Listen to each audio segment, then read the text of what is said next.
it. This is a 7th grade power struggle. You never win them. They're masters, right? Okay. The whole secret to responding to put-downs is not being afraid of being inadequate. If we're not afraid of it and somebody says, Ogden, you're boring today, I can say, I know, aren't I? Isn't it terrible? But you should see me in the afternoons. Oh my gosh, I'm really putting people to sleep then. If I'm okay with having flaws, how can you hurt me? So here's this poem. If you could really accept that you weren't okay, you could stop proving that you were okay. And if you could stop proving that you were okay, you could get it that it was okay not to be okay. If you could get that it was okay not to be okay, you could get that you're okay the way you are. You're okay. Get it?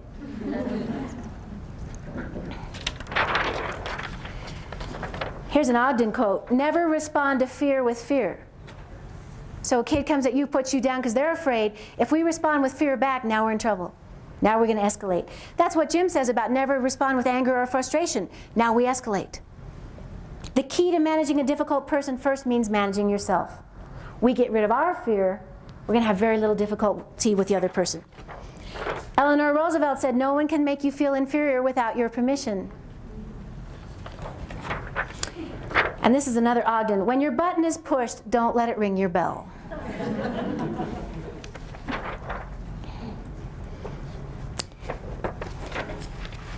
Okay. So put-downs can either be true or untrue. You can either be unafraid or afraid. Let's look at it. Every educational consultant has to have a paradigm. Here's mine. I made one up. Okay, so let's say the put-down is true and you're unafraid. This is the healthiest position. So you say to me, Ogden, those are some amazing hips you have there. And I say, I know, aren't they? Do you know how many miles I do a week on the life cycle? And here they still are. Isn't that bizarre? Now what? What are you going to do now? See, it's so healthy.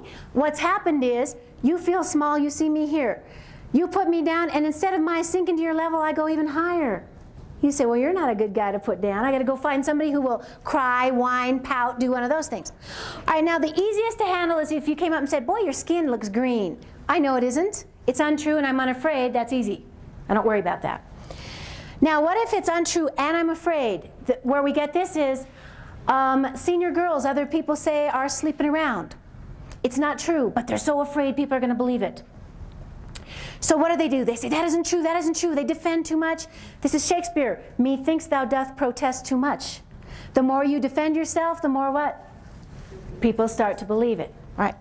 The hardest to handle is when it's true and you're afraid. And I see this a lot in high school boys. When another big strapping boy comes up and says, I'm going to beat you up, and you're scared about it, you're just a wimp. And the other guy goes, no, I'm not. He's lying. He is. Okay? If he could just say, I am scared about that. Look at you. You're a mass of muscle. You could pound me into oblivion. I'm out of here, man. Wouldn't that be so great? Walk away, and the other guy would be like, yeah. Now what?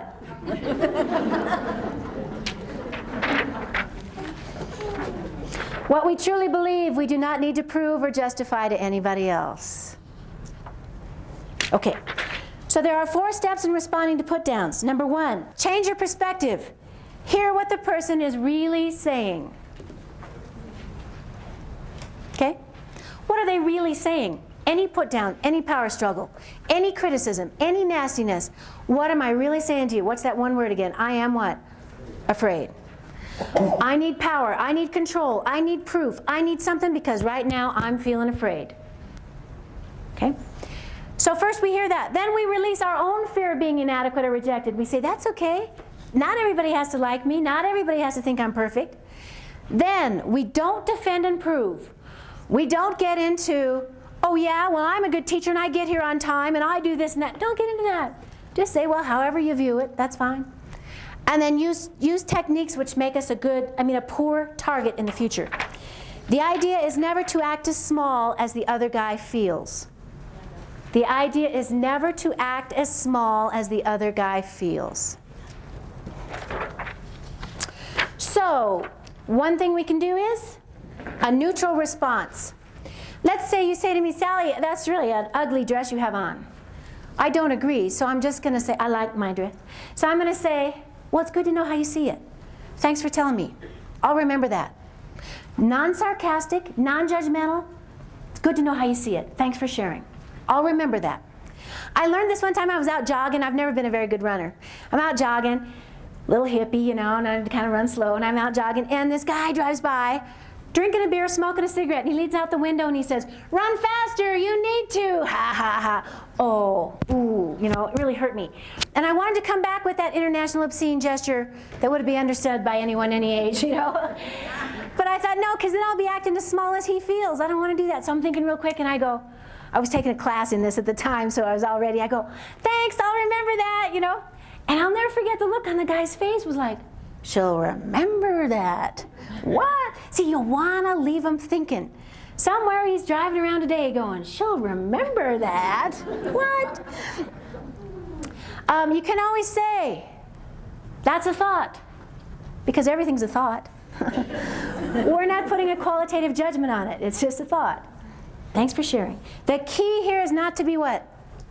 Sarcastic.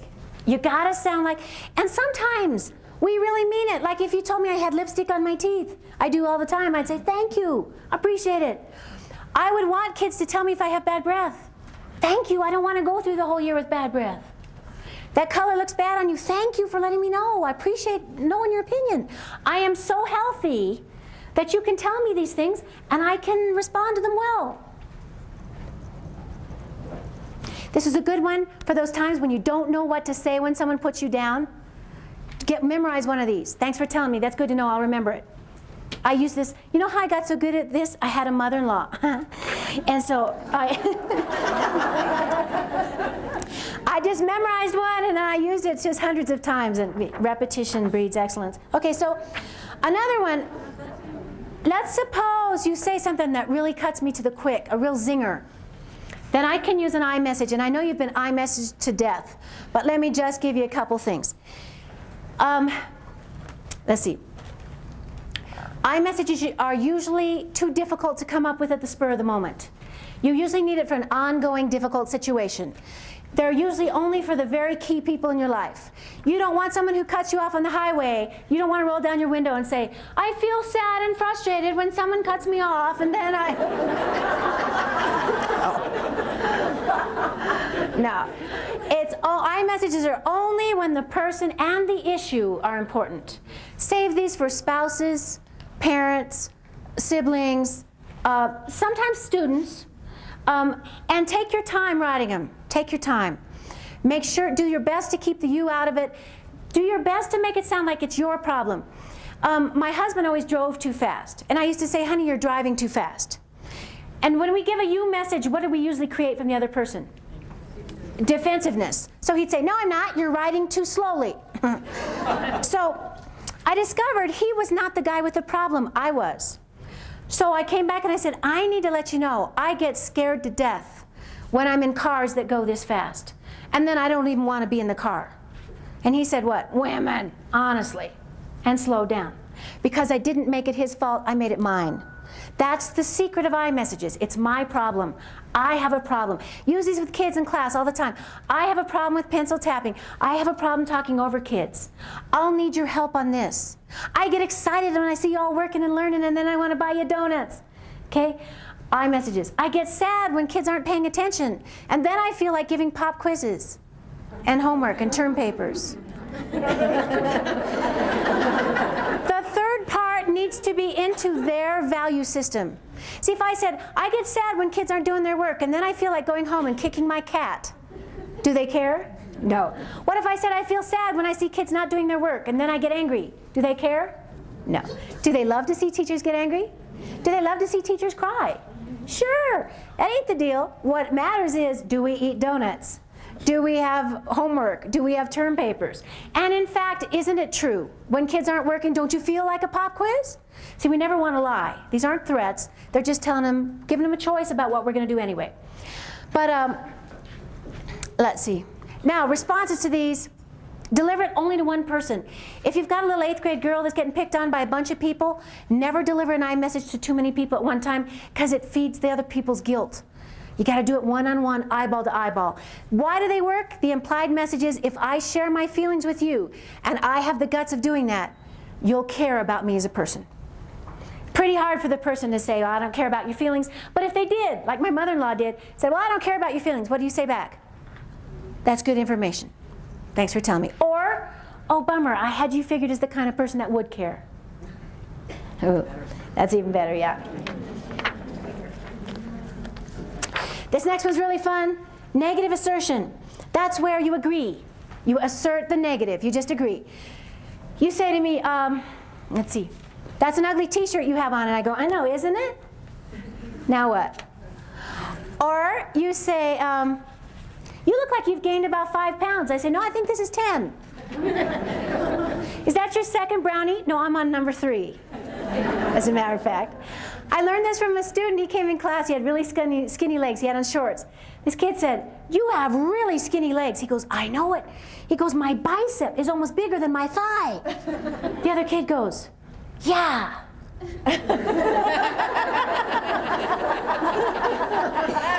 Now what? You know, the best example of this is in the movie Roxanne, which comes from Cyrano de Bergerac.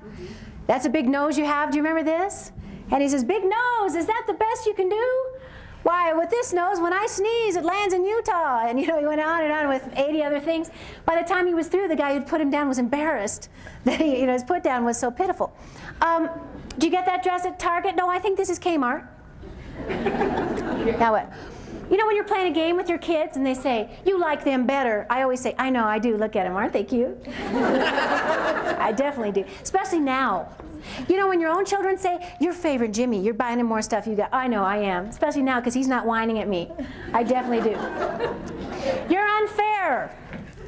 Don't we all hear this a million times? What do you say? Yes, I am. And thank you for letting me know I'm on target, because I am aware that the real world is unfair, and I'm trying to prepare you for that. So I am so glad to hear that I am right on target. Thanks for sharing. Now what? We've all learned that one, haven't we? We've all learned that one.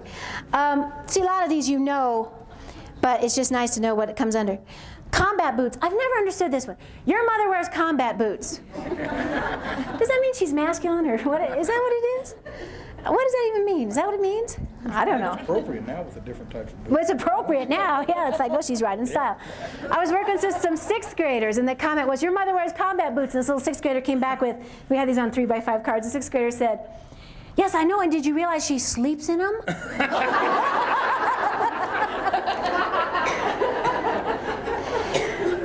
Two girls were fighting, and this one girl said, I'm going to beat you up after school. And the other girl said, well, how hard are you going to hit? Do I need to wear protective clothing? I'd really rather be your friend, but if we must get in a fight, I'll get an ambulance on guard, and I'll, well, and the other girl goes, what are you, nuts? You know, just agree, it's great. One of the most bizarre ones, I used to have a girl, and she was wild, really wild. And she did do wild things, but Monday morning, kids would come in and say, I heard about what you did this weekend. And she'd say, yes, but did you hear about what happened later in the night? How we got in the hot tub with the Mazola oil and joined the other couple? Did you hear about all that? And the other kid would go, no, you know, and then they would go away. So I had this student, and she came to my desk. She was my student assistant. She said, I'm having trouble because I'm dating this guy, you know, and now everyone's spreading rumors that we're doing all this stuff. I said, what have you tried? She said, I've tried everything. I've denied it. I've proved it to him, and nothing's working.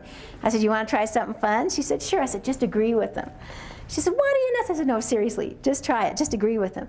So while I was talking to her at my desk, a boy came up to the desk and said, in front of me, said, I heard about you Saturday night. And this girl goes, yeah, you want to be next?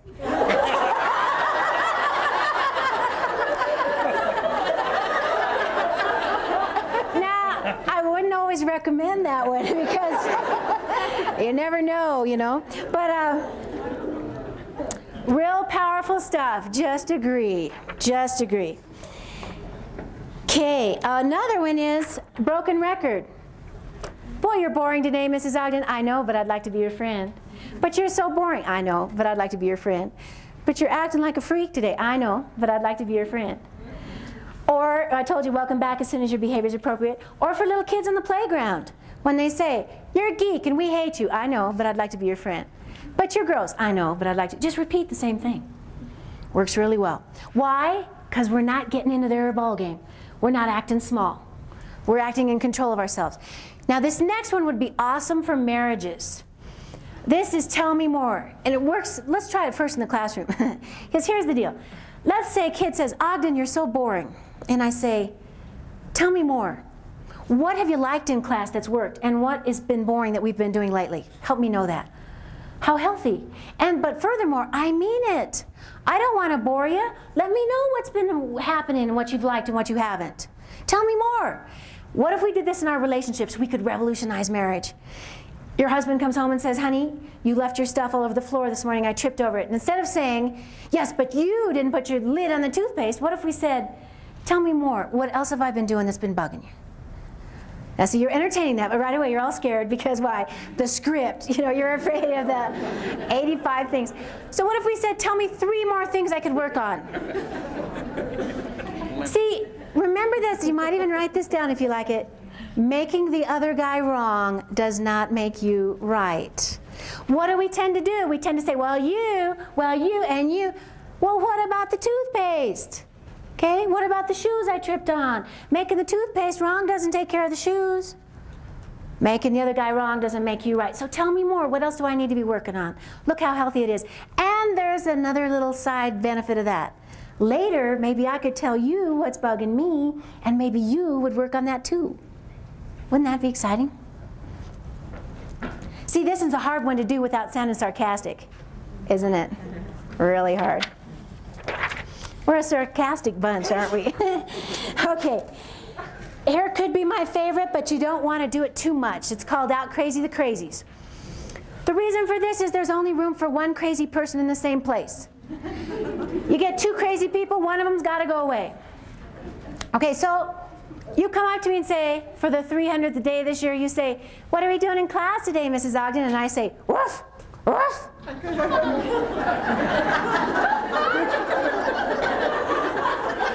And you go away, right?